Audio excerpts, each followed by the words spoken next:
Hello everyone, welcome back to a vlog. Today we're very happy to guest Sybrand Oudega.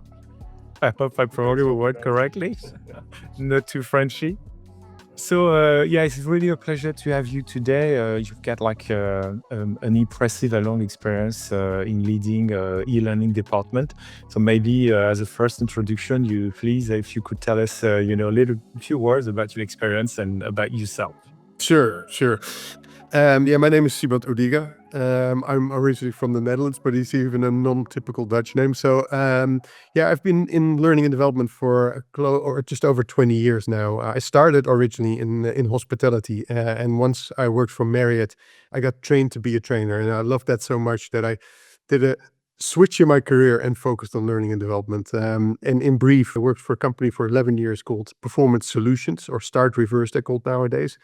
And the niche of that company has been around how do you turn businesses and brands into experiences? So how do you create meaningful experiences for customers when they walk into a retail store, for patients when they walk into a hospital, for somebody who's looking for a car when they walk into a car dealer, by reverse engineering the experience. I can talk about this for days, but basically in 11 years, I got exposed to so many different brands and customers, both in retail and hospitality, in automotive and banking, and help them to get their teams to focus on the consumer experience or patient experience or passenger experience, whatever it is.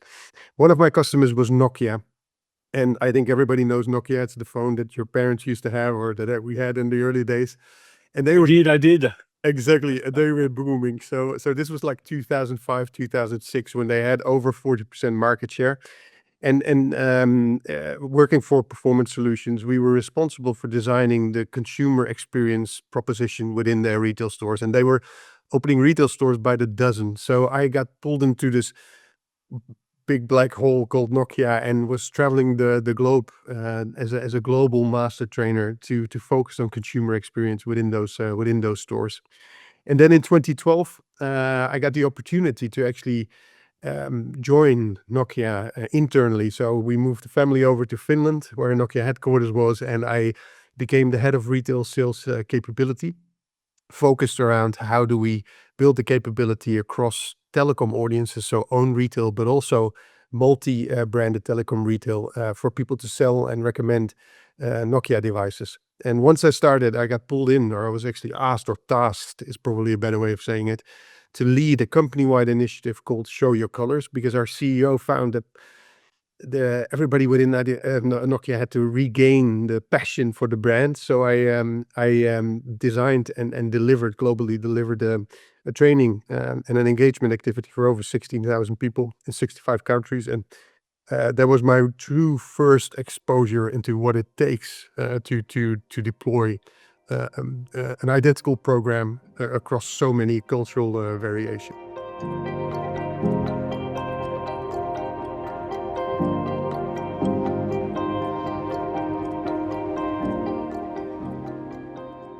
The part of Nokia that I used to work for got taken over by Microsoft, which was very interesting to have a Northern European company being taken over by an American company, culturally, but also on a 9-hour time difference. And I led the integration of my part of the Nokia Academy into the Microsoft Academy. And then after 2 years of leading that transition from Nokia to Microsoft for retail, I got offered the opportunity of something that I dreamt for a long time, and that is to establish an academy, a learning organization for one of my favorite brands, Adidas. So in 2016, at the end of 2016, I joined Adidas to establish what is now called the Global Sales Academy, which is the learning organization for 35,000 people who work across global sales in Adidas. Out of those 35,000 people, 25,000 work in the retail stores that Adidas has. So across over 75 countries. And that was a dream coming true. And I did that for nearly 9 years before I closed the chapter on that end of last year.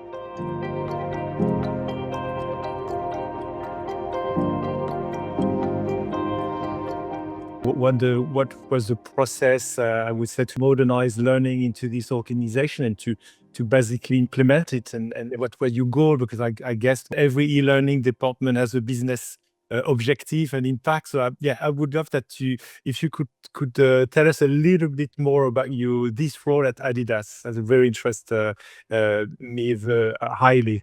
Yeah, so I think when we started 9 years ago, there was lots of learning already taking place, but it was very fragmented, and every country would reinvent the wheel, and it was nothing close to an e-learning or digital learning department.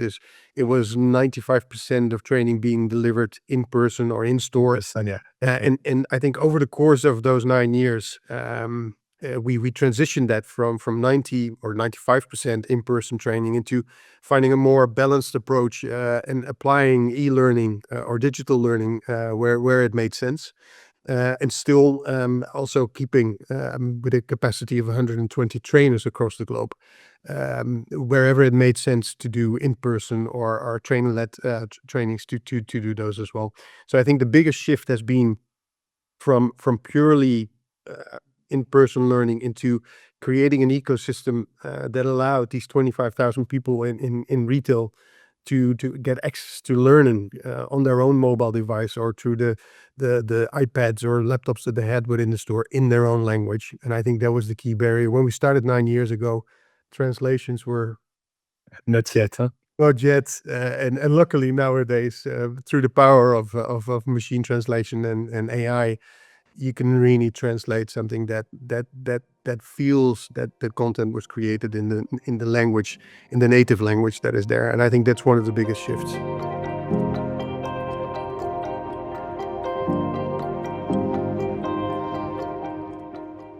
And when you approach, because you approach the e-learning globally, did you find a real challenge to adapt to, I would say, to the local culture, Yeah. by also imposing the Adidas culture to these local cultures? This is what was the challenge, and how did you succeed to find solution? Yeah, lots of challenges. I could write a book about that. I think one of the key things that as a starting point, and in all of the organizations that I work, I think the key to success for a global team in a global organization is that the role of a global team is not defined by how successful they think they are. The role of a global team is enabling the country teams that actually need to execute to be successful.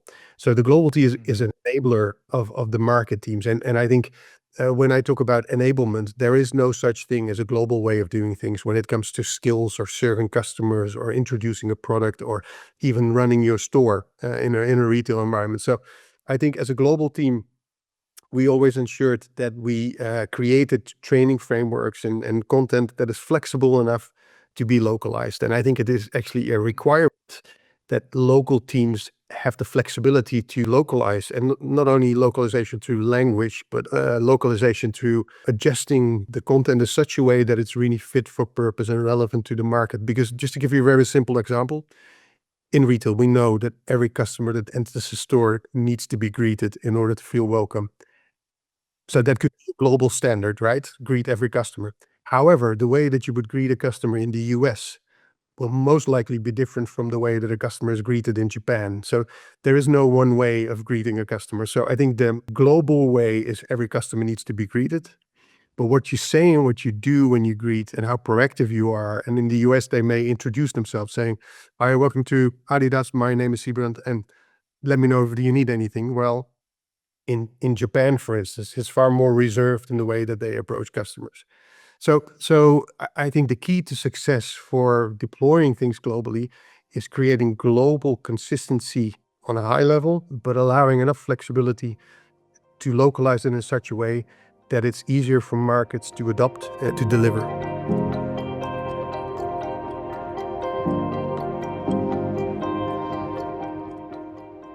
And for Adidas, how did you success to organize time for learning in the store floor? Did you really focus on the mobile experience and having like nano content that people could pick up when they were available? Or did you succeed to impose within the timing, the agenda of the learners and employees, a certain time dedicated for training? How did it work? And.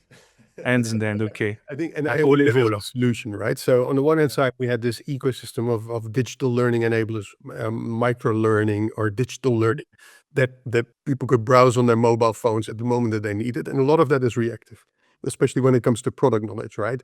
A customer might ask you a question and you say, you might not necessarily know the answer. That's the moment where you go to the back office and just scroll through the learning that is available to update yourself. On the other hand side, a lot of our market teams allowed us to take for specific training topics, either to do it outside of sales hours or take staff, the team members out of the store into training locations wherever it makes sense. However, that took a long time to get to that point. And I think the key to success there was that when I worked for Nokia, my line manager used to say, Sybrand, tell me how many product champions we have across the globe and how many training hours they've gone through. And I had to reach out to APAC. I would get a PowerPoint, and then North America would provide us with an Excel sheet. And to gather all of that data was time consuming and inconsistent into doing so. So when we started the Sales Academy within Adidas, we had this vision around how do we ensure that we get real-time visibility as much as possible to how many people are trained, how confident are they to apply, what are the most trained topic, and all the way up to how can we prove the impact or the effectiveness of the programs that we deliver. And once we were able, not for every program, but once we were able to prove the business impact or return on training investment of the programs that we had, it made it so much easier to also get our market retail directors to buy into the fact that for some programs we might have to take people off the sales floor or put them into a training room in order to facilitate that. That was only possible because they started seeing the value of the training activities that were taking place.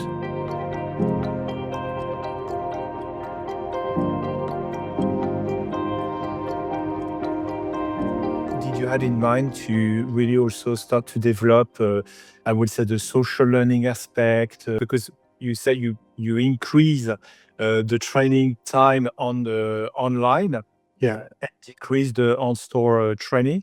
But of course, there was still moment where there was on-shop training. So how was working this movement between online and on-store training? Was it like an opportunity to also coach people to go on the platform to deliver training and say, okay, now you have the training is available on the LMS and you have more exercises?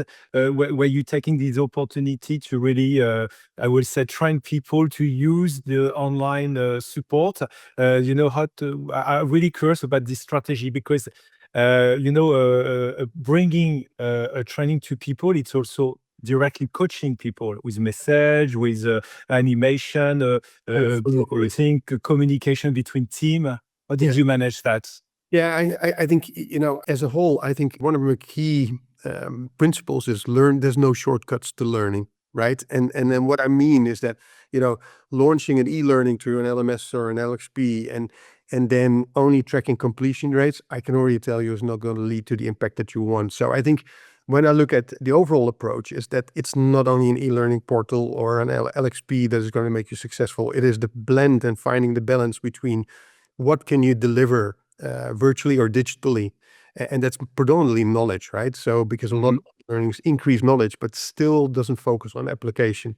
So you still need to follow up with in-store coaching or in-store activities in order to do it. And some of the skills that you need to build simply only work if you get people to practice and to experience in a trainer-led session into that. So I think when I look at learning as a whole, it is not one or the other. It's the blend of digital self-led learning, virtual wherever it makes sense, blended learning experience or in-person learning activities, and a lot of on-the-job coaching and performance standards. So in Adidas we had, and it was already there when we started Sales Academy, but I really liked it.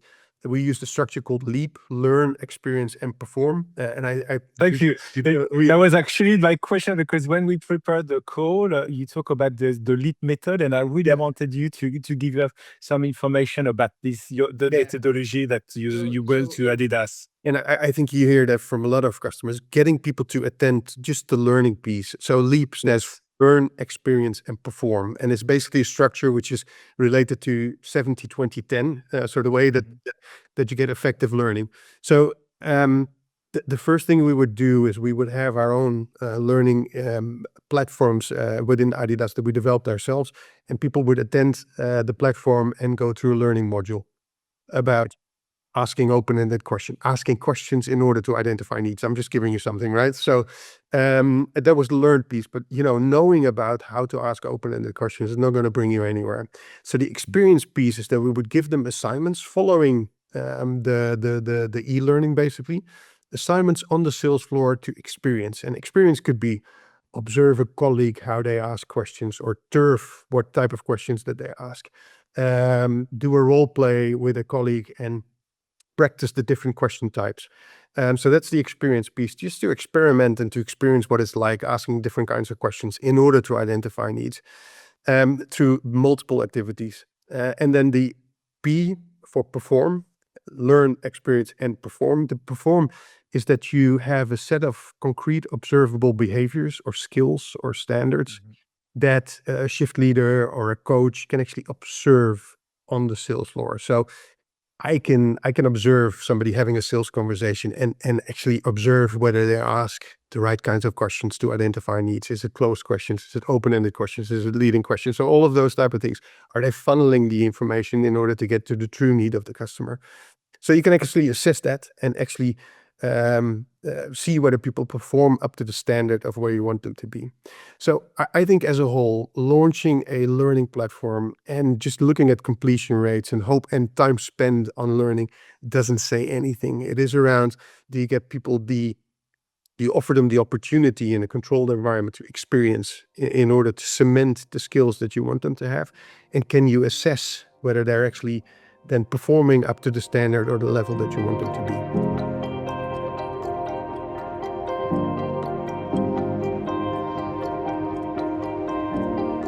What will be the upcoming challenge for e-learning team in the next years? Do you see the difficulty or the challenge to manage AI, adapting format of the training material to the online social, online behaving of the community, the change of mindset? What is for you the biggest challenge ahead for learning and development? It's a vast subject. I don't know if it's challenges or opportunities, Pascal. I really see a lot of opportunities. I think with AI being out there, I think I think it's a huge opportunity when it comes to increasing the quality of the content creation and the speed of the content creation for learning, right? And I think a lot of global learning organizations, as they work with subject matter experts or stakeholders within the organization who also have their day job. So if you need to create a learning module, you need to get access to subject matter experts, or you need to get access to people who are also committed to other things. So the whole process of creating e-learnings nowadays, relying on the internal expertise there, just takes a lot of time. So I think with the power of AI and a good instructional designer, I think you can really speed up that process and go to market a lot quicker than in the early days. Also, because language always used to be a barrier, right? And especially in a global organization where not everybody's English is their native language. But now with the press of a button, you can deploy with 95% accuracy in any language that you want. And I think that is a huge opportunity that I see there. Also a challenge, because can the market teams keep up with the pace that you actually are able to create more content? I think I also see an opportunity is that the more content you create, the more challenging it will be for users to actually get to the right content at the moment that they need it. So also here, I think with search engines or search functionality around these platforms, around how do you and I think we all do it, right? You use AI now, or you use Google still for that matter. The search functionality of getting to relevant and the right content is also a huge opportunity. What remains is two things in retail, and I'm talking specifically in retail, right? We could talk about any audience. Learning culture. Learning culture is the key, or lack of learning culture is the key blocker for getting people to learn, to develop themselves, right? If you're, that has to do with the leadership commitment into allowing people to take time or to make time to learn. But also it has to do with, if you're a store manager, I'm just saying something, and you have a number of hours that you can spend, and you have a person who's just started, and the likelihood that they leave within the first couple of months is very big. Do you invest that 1 hour of that person into putting them on the sales floor selling? Or do you invest that hour into their own development with the risk that they might leave afterwards? So that, I think, is a continuous challenge that is there, whereby if you don't train them, they will certainly leave. But if you train them, as it's not a career for most people working in retail, they might also leave there. So this is a very long story short. So I see challenges that staff turnover, business pressure on available hours, and the commitment to training, but in a lot of cases, not necessarily a culture of learning within organizations, is going to remain the key barrier. You can have the best content, but if you don't have leaders that support the development of team members, then the content just remains the content. So interesting. Listen, yeah, as everyone can guess by listening to the video, we could continue for hours. It's very, very interesting.